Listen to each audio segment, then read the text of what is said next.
everyone. Welcome to Bad Ellie. I'm Chris King. And I am a makeupless Alexander Void. Yeah, forgive the production today. We don't have any visual aid in the background just for today. We wanted to just film today instead of tomorrow when we usually do, just because we have other stuff going on this week. But in the description below, I will have all the different articles we're talking about today kind of lined up for you guys so you guys can know where we're going. So let's jump right into it. There's several articles we wanted to discuss today, starting with Avatar, James Cameron's Avatar. Okay, so Avatar came out a long time ago in a time where 3D was still a little gimmicky, and then that's what was like, hey, everything needs to be in 3D now. And it was in year, I forgot, because nobody cares. But people really loved Avatar. It became this big thing. It worked for everybody. Everybody around the world loved it. I'm okay with Pocahontas. So... Yeah. Yeah, I think it came out 7 or 8, 2007 or 2008. I can't remember exactly, but it's been about like 6 years since then. But the big news here, Avatar 2, 3, and now 4 have just been pushed back by approximately about a year. So starting with Avatar 2, that's going to be releasing instead of December 2016, which is next year, December 2017. Yes. What this is going to do is start off 3 consecutive years of Avatar. Avatar 2, 3, 4, back to back, 17, 18, and then 19. Which is really weird because how I remember it was that Avatar 2 and 3 were being filmed back to back. Right. So does this mean that he's actually just filming the trilogy back to back? Would be 2, 3, 4. Yeah, he's now I guess he's developing 3 movies as opposed to 1. I will say, I guess with this extra year, I think what happened is he's adding Avatar 4. I don't remember Avatar 4 being part of the plan. I do specifically remember, you're going to have 2 more Avatars, I mean, back to back. It's going to be like this long epic, and then be, in the years consecutively. Yeah. But now that he's doing 3, I guess he really just wants to tie up that universe and just be like, here, look, this is how, you create a new franchise, and then you just kind of wrap it all up. That's it. It's taking awfully long, though. That's the thing. By December 2017, are people still going to care? Wow. See, for me, I forgot all about Avatar. People did dress up like Avatar. I don't even know if that's still happening. I haven't seen an Avatar in a long time. Yeah, a long time. Yeah, so I guess people actually did forget about Avatar. For me, personally, I don't care. Avatar 1 was cool, but like I said, it fit for everybody. Everybody could get in this around the world. Everybody could get into this, and I think that's what it had going for it. So I think that it will do something. Part 2 will do something. Like, it's just like, oh yeah, I forgot about that movie with those Smurfs. Yeah. Let me watch Cat Smurf people again, and it's like, let's not watch it in 3D anymore because we don't care about 3D anymore. So, again. Yeah, Max, yeah. So I don't know what's gonna happen. I don't know if people care. I personally don't care. I will watch it, but I don't care for it. I will watch it only because of GBD. Yeah, I'm literally just going to watch it just because we can review it and we can talk about it. Because it has such a large grasp. Otherwise, that's the only reason why we still watch Transformers. Yes, exactly. The same thing. We knew this was going to be a new trilogy. They were bound to fail. Although Avatar was much better than any Transformers movie. It's good. It's okay. Definitely not great. Not near my top films of all time. I don't really understand the whole big... lightning in a bottle that it did, But I don't know. It definitely has potential to turn into a really, really cool franchise with this new trilogy, especially if he's just saying, like, look, Avatar was way back then, down, this is what I really wanted to do, this new trilogy. See, the interesting thing here is that now Avatar came out, and if I remember, the superhero movies still weren't as big as it is now. Right. So will they take over? Like, it didn't have much competition, especially since Avatar came out around December, if I remember. It was like Christmas time. It didn't have competition from January and February and March. That's where all the bad movies come out. Yeah. So it's just like, now there is competition. There's always going to be competition because everybody's spewing out these movies. Like, we even have stuff like Skull Island. A bunch of franchises are being pushed out and creating their own universes. And here's the worst thing about that. It's not just superheroes. December 2017...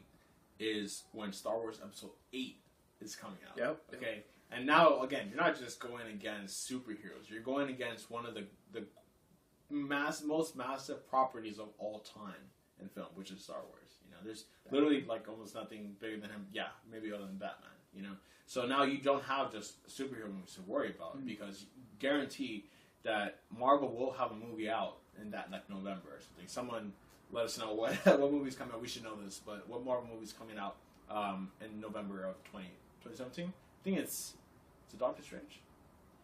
I think Strange it's in March or July. So I think 17 is Inhumans. Wow. Yeah, no, it's either. I don't know. I don't know. We should know this. we do know this. We just don't have the dates wrote down. But so yeah, I mean, they're going up against Star Wars. They're going up against super movies. I don't think it's gonna come out nicely, but I will say that Avatar 2 will be the most important because that will set the pace as to what these other movies do. Yeah. So if they can recapture that audience for Avatar, then great. If not, then they're in trouble. But going on from Avatar, let's jump into superhero stuff. So Ant-Man. Ant-Man. So I'll let you jump into Ant-Man first. Last week, the video is up. It should be up. I kind of broke down the Ant-Man trailer, and it was pretty much what is Ant-Man. You know, it's forgettable. You know, the only reason I remember like frame by frame is because we watched it so many times. You know, see if there's any glimpse of hope in that trailer. You know what the best part of that trailer was? Paul Rudd hanging out. Was in the credits when it says story by Edgar Wright.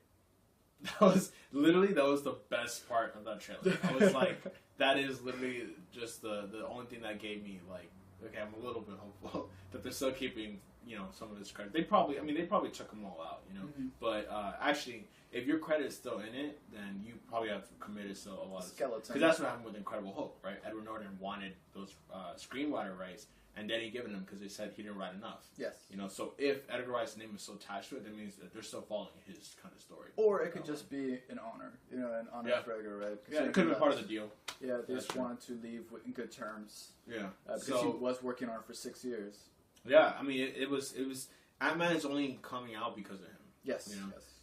And unfortunately, now that it's you know not his property more, it reflects. You know, I will say this with trailer. The worst thing about the Ant-Man trailer is it's not Ant-Man, it's not Marvel. It's just the trailer in general. It's just it follows every single cliche and every single trope of a like action thriller kind of movie. I do see that. You know, it also seems like an origin story, which is interesting.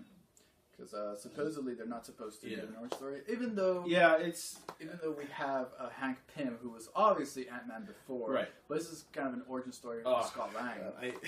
I was really hoping that Michael Douglas was gonna portray him more of as a kind of like a Reed Richards type, like kind of a guiding, kind of fatherly kind of type, and instead he's like a wannabe Nick Fury. Like, I've been watching you, Scott Lang. And you're the only one who could do this. I just, again, that's not how I remember Hank Pym. He's supposed to be, again, much more of a Reed Richards. He has his problems, right? But he's supposed to be much more of a kind of Reed Richards kind of a type, you know, where he's an innovator and stuff first. But no, this one struck me more as like an old Tony Stark, what he would be like. And then again, so as for Paul Rudd, he had like 2 lines in the trailer.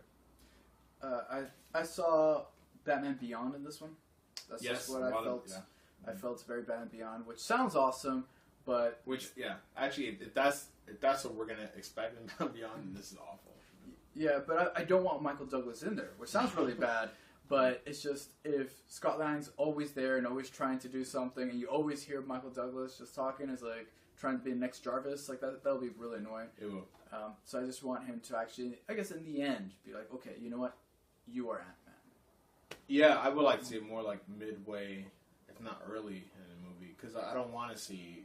I wanted it to be Hank Pym originally, but that's when I assumed he was going to be part of the Avengers. And now that he's not, I don't know. I mean, is Ant-Man in trouble? Are we going to see an Ant-Man 2? Are we finally seeing it fail? We didn't get the other Ant-Man for this next phase. So, this is the beginning of the phase. If you remember. I think Ant-Man... Yes, this is the beginning of Phase 3. Wait, is Ant-Man the beginning or is it? Oh no, I'm sorry. This is the end of Phase 2. Okay. Yeah. So he's not in Phase 3. So Ant-Man's not in Phase 3. So obviously he doesn't fit in unless they are really tying in everybody into other stuff like Civil War and obviously Infinity War. That's a good point. I mean, he's signed on for at least 4 movies. That's for sure. There's no way that he's going to be not signed on for multiple movies in case Ant-Man does hit it well, you know. But most likely, I don't know, I'm just not getting good vibes from it. It just seems, again, like I said, it follows every trope in the book. It followed every cliche in the superhero genre and stuff. So yeah, the trailer itself was actually quite boring. Like I didn't care about it. It didn't hit me as much as I wanted to. I think if they made it a little more fun, like Guardians of the Galaxy, right? I think it would be cool. So I don't know. That's kind of crazy. But I was just looking at a picture right now of the moment when he is shrunk down, right?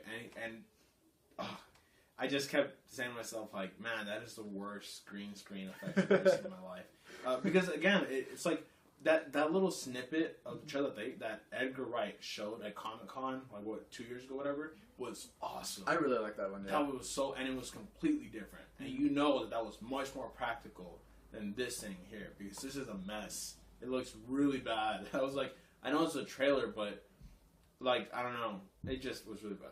I don't know how I feel about him flying on ants. That too, yeah. It's really weird. It happens in the comics, but I don't know how I feel about it. I don't know if it was supposed to be like a heist movie, but it looked like a heist movie. It looked like a spy movie. It looked like a Spiderman movie to me a lot of the times. Some weird Batman Beyond kind of, doesn't know what it's doing. But again, it's just a trailer. Yes. Right? So we haven't seen any much of it yet, but we'll see what happens with that. But moving on from Ant-Man, because that was last week. Now we have a new trailer to talk about. Age of Ultron. Age of Ultron trailer 2 came out, and they continued the Pinocchio song, just slower. Yeah. Slow down. It was just, kind of added a few lyrics. Okay, so this one is very similar to the last one as in tone. It's still really dark, still really heavy, and I guess that's what they really want you to feel. There's no fun. There's no fun, okay? The turn in DC, no jokes. The turn in DC, no jokes. No jokes. Awesome. So you see a lot of stuff in there. I'll just hear your thoughts first. Again, they're 0-2 right now, Marvel. Actually, I should say they're actually 1-2 because the first Age of Ultron trailer was awesome. Yes. Right? But these last two ones, Ant-Man and Age of Ultron, you know what? Yeah, I was going to say which is worse. Ant-Man is worse. But okay, again, I'm not trying to be negative or bash it, right? But here's the problem. For one, it is the exact same trailer. Literally, the only difference is instead of like looking at it and let's say through camera A, you're now looking at it through camera B. Yeah, that's the only difference. Yeah, you have a few extended scenes, 2 of them that really stand out to me. But I want to go to what you were that you actually dissected the trailer. There are like 2 scenes that really stood out to me that I was like, okay, this is kind of weird. But for the most part, it was the same trailer. As far as the tone goes, because this is where everyone is so split. The first trailer was awesome, and I loved that it was dark. Because I don't expect that from now on every movie's gonna be dark. No, but for that one trailer, it was cool. But now they're kind of pushing it, and now it's so dark. I'm like, can you take your younger cousins to this movie at this point? Because it seems really, really dark. But I was expecting something to get me really hyped because we now only have a few more months left till Age of Ultron, and the third trailer has to be like a 3-minute, high action, funny, like AC/DC playing in the background. Really again, I just talked about this last week as well. When I first saw Avengers in theaters, I could not stop grinning the entire time. Yep. It felt like I was on a roller coaster. It was fun. Yeah, every single scene, every single second was like, man, this is a really cool ride. And I'm not feeling that for Age of Ultron. What do you think? Because you dissected the trailer. So, actually going frame by frame because that's how much of a nerd I am. I did notice Black Widow looking younger at one point. Yes. So did you notice that too? Mm-hmm. Yeah. So there's Black Widow looking younger. So I guess that explains the ballet. That explains a bunch of other little things. Yeah. So I guess we will see a younger Romanoff. And then from there, my favorite one here is that Hulkbuster scene. Okay, so there's a point where the Hulk is actually facing forward. There's a car like smashed behind him, and obviously I'm assuming there's more because I believe that the rubble is actually cracked as well. And then he's going forward and he kicks over a police car. He's not in the U.S., or at least I don't believe that was the U.S. I believe it's confirmed that was in South Africa. Okay, that's so he kicked over a police car, and 2 policemen actually are rolling away. So here we are being the Hulk in not America, running away, I guess, again? Is that what we're getting to again? And then that's the Hulkbuster scene. So I'm assuming that's where Tony Stark comes in. So what my assumption is that the Hulk actually gets pissed off and he's just like, screw everything, I'm just gonna go and Hulk smash the world. And, Hulk smash the world. And I think that's where we see the Black Widow Hulk scene at one point with the hands. Right. I think that's connected. So there's only one person who could get, because nobody cares about Liv Tyler anymore, I guess. I guess she's gone. I don't know what happened to her. Maybe she dies in this. Spoilers. Okay. I don't know. Potential spoilers. We were just like we were like, who's gonna die in the Marvel universe? And we're pulling names up. We're just like, can this person die? Can this person die? Yeah, especially with all the movies already slated. Yeah. So I think that was really cool because my assumption, what I guess it's just a dream that I want. So I want to believe this is that it's gonna lead up to Planet Hulk. I think that. Yes, you heard it here first. Planet Hulk. Everybody's just going to be pissed off at each other, especially Tony Stark. I think that because if you guys haven't heard this yet, it has to do with the Vision. Skip over probably 20 seconds. Supposedly, Tony Stark and Bruce Banner, they both created Ultron together. Or the tech was there, and they created AI, and they also created the Vision. So I think that they're going to feel that whole Frankenstein thing. It's just that we created a monster. And now I hate you because we created this together. Our forces shouldn't be together. It should be apart. And that's where everybody's just breaking apart. So I think that's what's going to happen. They're like, okay, the Hulk cannot just be normal running around just hanging out. We got to send him off into space. Okay, so 3 things, okay? So first 2 were the scenes that I was interested in, and then third I'm going to address that speculation that you have for Planet Hulk, okay? So first one was the scene talking about the Romanov flashback scene. You can see that the bangs are very different kind of hairstyle, obviously. And then she gets slammed down on the table by a woman, and there's like syringes and stuff there. And she's talking about her, you can assume that it's going to be about her experimentation, that kind of stuff, which is interesting. I'm still failing to see why. Like, what is this going to mean for the Marvel universe? I don't know, but it could, I guess, maybe. I don't know, like, what if it alludes to something like Inhumans, or what they're trying to create Inhumans? I don't know. Anyways, I'm stretching, but that was really interesting. Second one was this scene where a woman disrobes, and you can't tell much, but she's kind of darker skinned. Her attire is much more kind of like jungle-esque, kind of like slave girl, kind of Leia kind of stuff. And she's like in a cave. Yeah. But she kind of disrobes, and I don't know, the first thing that thought to me was like, okay, so obviously it's probably still in South Africa or something like that, or whatever. Didn't look like Asgard. I'm like, could this be Shuri, or Shira, I forget her name, which is like the sister of Black Panther, who actually becomes Black Panther at some point? That's pretty cool. But again, I kind of failed to see why is that important, because I don't want to see her in the Black Panther movie. Well, you mean Age of Ultron or Black Panther movie? In any. Okay. But after that, you do see Andy Serkis with a gun. Which is a cool shot, I guess. But what this trailer tells me is that they looked at what everyone liked about the first trailer and they put more of that in, Which in some ways they give them props because everyone knows that we were talking about Andy Serkis, we were talking about Hulkbuster, we were talking about the Romanov flashback scenes. But the problem is that, again, it felt like instead of camera A, you're going to camera B. Yeah. But anyway, now with the whole kind of stuff, a lot of people were talking about, does he have kind of red eyes? I feel like if he did have red eyes from Scarlet Witch, they would be like Psylocke glowing kind of eyes. Like his whole cornea would be red instead of like a little tiny flicker of red that someone happens to see, which is blood. So I don't buy that. But you did have a really interesting idea. I'm sorry, no. Actually, I mentioned that someone wrote, where I read some article that Red Hulk, which is kind of a cool idea. If we mix these characters, could that be what leads to Planet Hulk? But just to wrap it up, I will say that, Planet Hulk would be awesome, but the problem is that where do you put that in this timeline? So obviously it has to go after Thanos, I suppose. But we're supposed to have a different lineup by then. Do we still want to see this Hulk after 2020? Also, Red Hulk, if I remember, is actually it's the I wouldn't say Flash or Lee or it's Betty's Grant. No, I forget. Thunderbolt. Thunderbolt. I knew it was like Flash. Yeah, it's her dad. Yes. Yeah. So So that's with the Age of Ultron stuff. But we have one more tidbit of news, a little more on the rumor speculation side that you uncovered. Okay, so I read earlier today. The source was from Slash Film, and their source was from Latino Review. And as many of you may know, if you guys read up a lot of movie news and stuff, you would know the name Latino Review very well. Because he actually finds out stuff, and sometimes it's way too early that doesn't go through. Like, plans change all the time. But this one's really early. This is concerning, of course, Spider-Man, Sony and Spider-Man, and Marvel. With Spider-Man.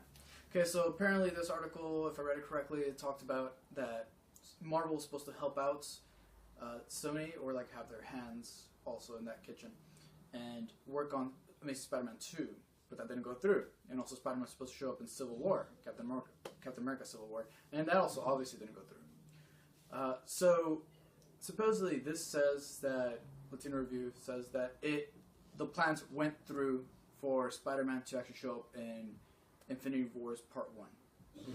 So that is interesting. So the question here is, of course, is it true? But we don't know. We won't know until Infinity Wars, which is a long way off. Do we want Spider-Man in Marvel? Do we want him? Yes. But does Marvel need them?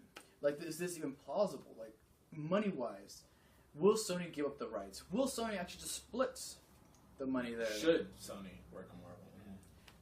Does Marvel want to split their money, to do this? Because it doesn't seem like they need it. This is a Marvel film. Infinity Wars is going to make money no matter what. Do they actually just need to add on Spider-Man? It's not going to boost it up even more.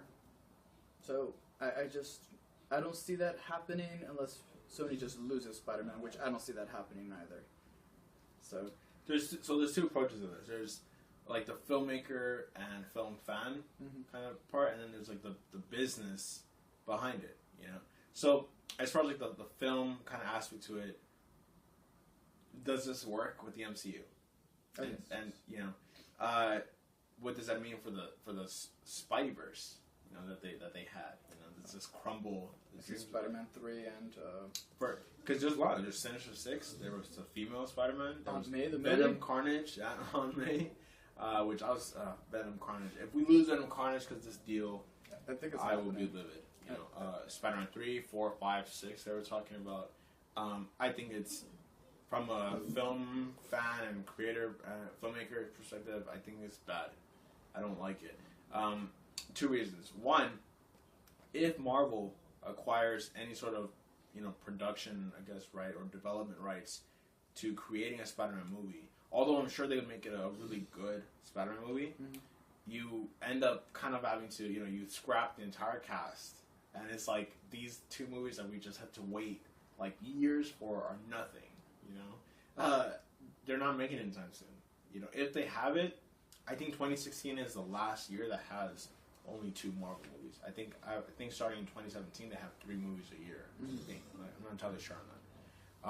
Where are they going to slip it in? I mean, the only way to put it in is like around the timeline of Phase 4, which at that point too, I mean, Spider-Man could help a lot with the MCU in Phase 4, because again, we're going to lose our entire lineup in Phase 4. Yeah.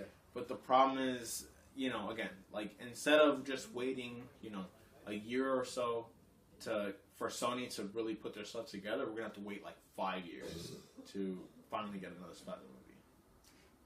Yeah. And the good thing about the MCU right now is that they're not doing origin stories.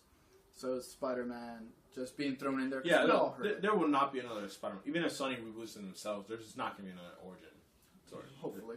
Yeah, hopefully. And then as far as business-wise, it doesn't make a lot of financial sense unless Sony is actually selling Spider-Man to Marvel. Then it makes sense, because that's $1 billion property, But otherwise, it doesn't. For a couple $100 million, like, understand that, right? Like, if Sony works with Marvel, then Disney would get merchandising, Marvel would get the production and development, and Sony would get distributing. So the money is actually in the distributing and the merchandising. Yeah. But for Marvel, there's not any money to be had there. There's maybe $200 million there for them for the budget. That's it. Sony's still gonna make all the profits and stuff as far as the film makes, and then Disney will make all the toys, which they already do anyway. Yeah. So again, I don't see how it's gonna make a lot of sense for that whole kind of deal unless they actually sell the rights back to Marvel. You know, as far as the report goes, I don't buy it. Latino Review, although very credible because they make a lot of good stuff. This is too early. Where'd you find this? Again, I'm not a reporter, so I wouldn't know. But it's like you would have to have been like a fly in the wall in that business meeting, you know, because Sony is not using emails anymore. Oh yes, sure. After the whole thing. So, but it remains to be seen. But we'll definitely keep you guys updated. So, for all film news that's coming up throughout these weeks, every single Friday, you can expect a new film rundown. So keep it locked here and Goodbye Deli.